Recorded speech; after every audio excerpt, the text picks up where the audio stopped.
Now let's take a look at the Akwatia by-election staring us in the face.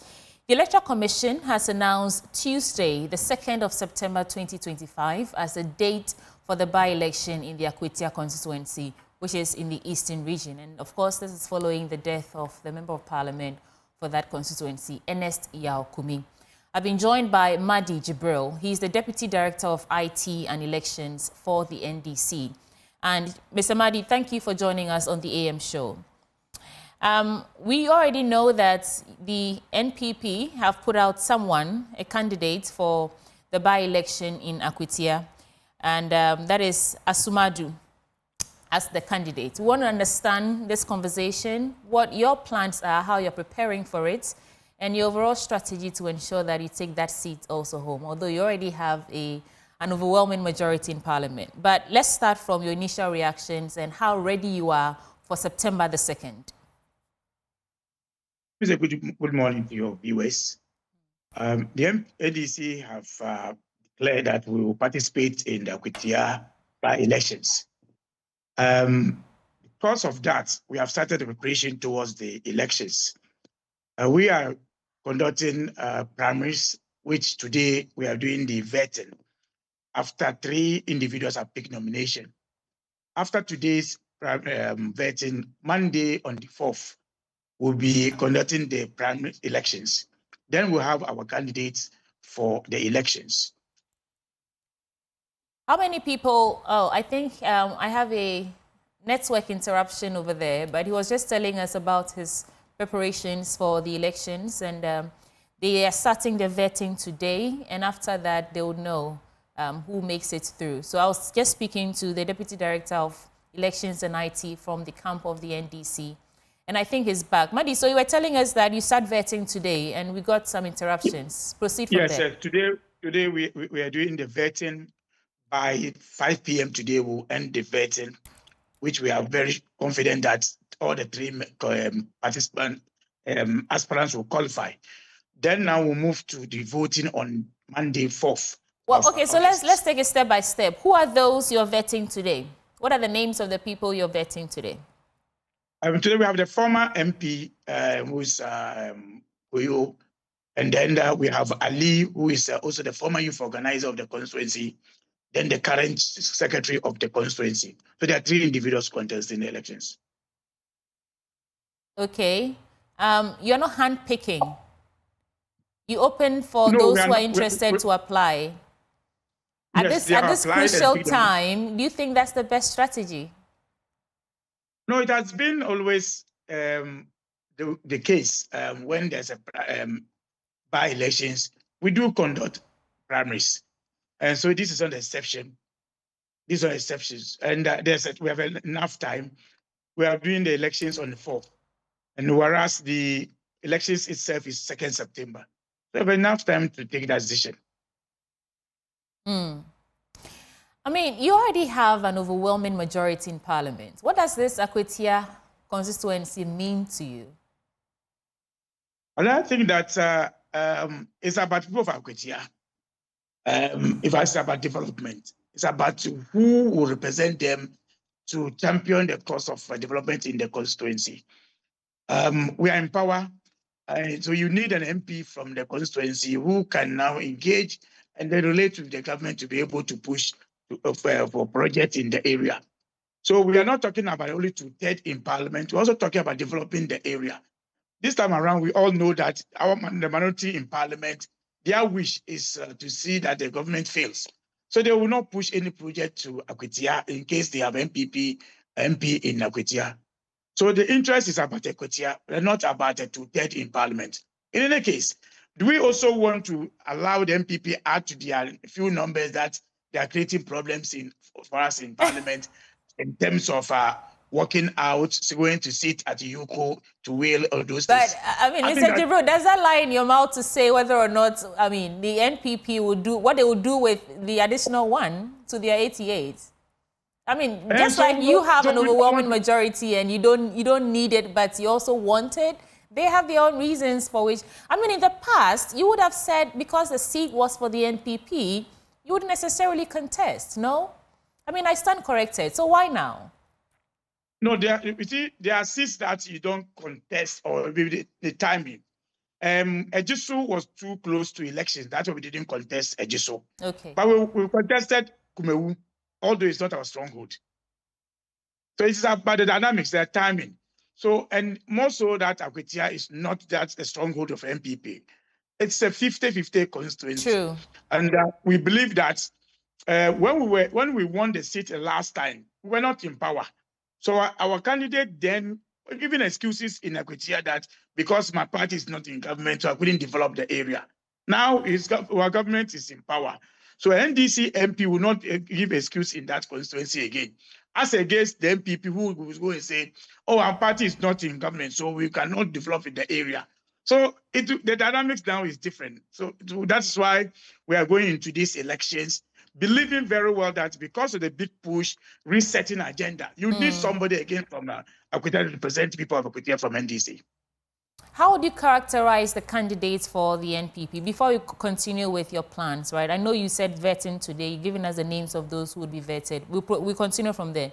But how do you characterize the candidature of Solomon Kwame Asumadu? Is he a credible opponent, do you think, to the number of people so far who you're going to be vetting? Okay, our understanding when they were doing their engagement, the MPP decided that Amase cannot be holding press conference in Parliament, so they don't need her. And that's why they didn't use Amase. Other than that, Amase could have been a good candidate in Akwatia. But the MPP have decided on the money that their candidate is rich, so he can use money to contest the election. Forgetting that when we were going to Asin North, they did the same decision. They took the same decision to go and bring a minor, the same minor like this person, but we won the elections. So for us, it's about NDC who is going to the elections, not a candidate. Okay. So if the NPP have chosen to use money to select somebody, leaving people who can credible work for them in the constituency, we wait for them to come on the field. But you know that the same party... Mr. Jibril, has history not proven that that's actually a strategy that works, that money wins elections? Oh, no. The MPP have changed the narrative. Bawumia is just telling you that he's the best candidate for MP because he's more popular. He has been on ballot paper already. And you are going for this election to test that kind of popularity. Then you say somebody who has contested the election before shouldn't get the opportunity. Bring a fresh person. But when you come to presidential, the same Bawumia, the same analysis, say, no, bring somebody who has contested the election before. So, yes, money plays in the elections. But you know, Akwatia, you don't buy people of Akwatia. When it's money, everybody has money in Akwatia. When you come to Akwatia, really? If it's about money, if you come to Akwatia, you are talking about a constituency, both parties, their constituency executive are rich. Both NDC and MPP. You can talk about rich guys in Akwatia. When it comes to those ones, the MPP themselves knows what it takes to talk about money in the Akwatia. But we are not looking at the money. We are looking at the message. We are looking at even how they manage their internal elections. I believe that Amase will have a share in these elections.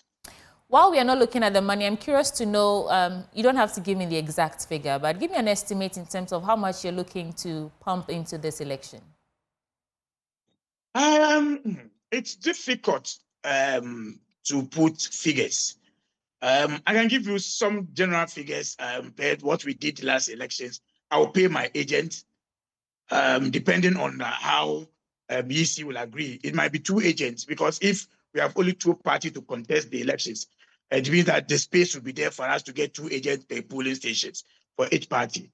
We'll pay agents, we'll train our agents, we'll move around in the area, we'll do posters and T-shirts. So you cannot just put figures. It depends on how you run the constituency, but it will run in millions. It will run in millions. Tens of millions or tens of thousands of millions? Oh, if it was in 2004, about when fuel was expensive, we have 10 million thereabout. But this time, John Mahama has been in government, and we see things to reduce it. So at least it will come down, not in the tens. Mr. Jibril, I'm reading a lot of excitement from you this morning ahead of the Akwatia by-election, and I wish you the very best. But let's continue with the preparation. So you're vetting. But you know, yeah. What did you say? No, you can. Yes, so you're vetting, and after the vetting of these 3 people, what next? After the vetting today, we'll do balloting today. Okay. Then election will be on Monday. Okay. Yes. And you're confident you're coming out victorious, you say? We are very confident. And I'm sure. What's I'm inspiring sure. this confidence? One, we are not doing the usual propaganda in Akwatia. Remember when we were going for Kumewu, Offenso, Asen North? By now, the MPP have moved contractors to sign contracts of roads already in the area. You remember?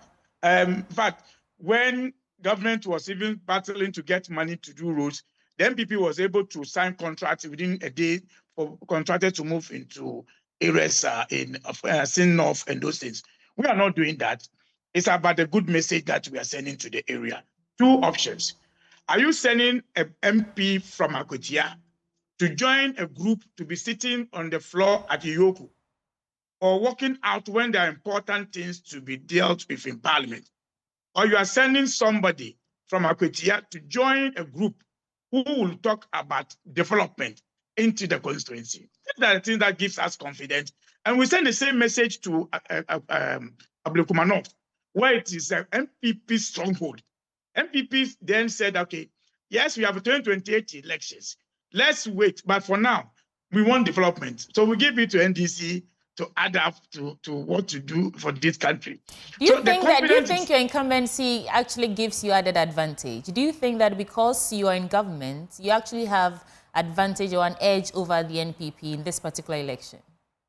Yes. Because that's what I'm hearing you say without actually saying it. Yes, from the teachings of Nana-Addo Akufo-Addo. You remember when Nana-Addo they were in power, the people of Akwatia came to meet him, and when they asked for development, he told them that he's the president, and the person there, MP there, is from NDC, so they will not get development.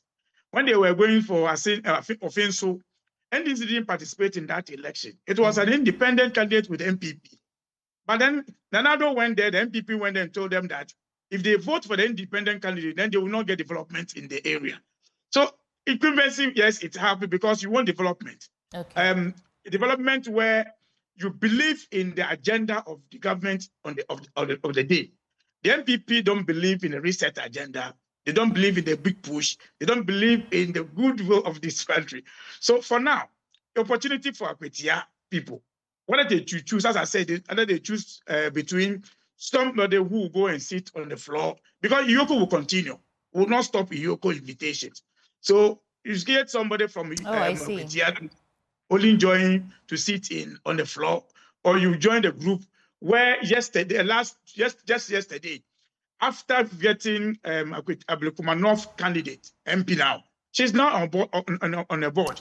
All right. At least it adds to the people of Ablekumanov. Okay. Mr. Madi Jibril, thank you for joining us this morning. And I wish you the very best today and the days ahead. That is the Deputy Director of IT and Elections from the camp of the new NDC.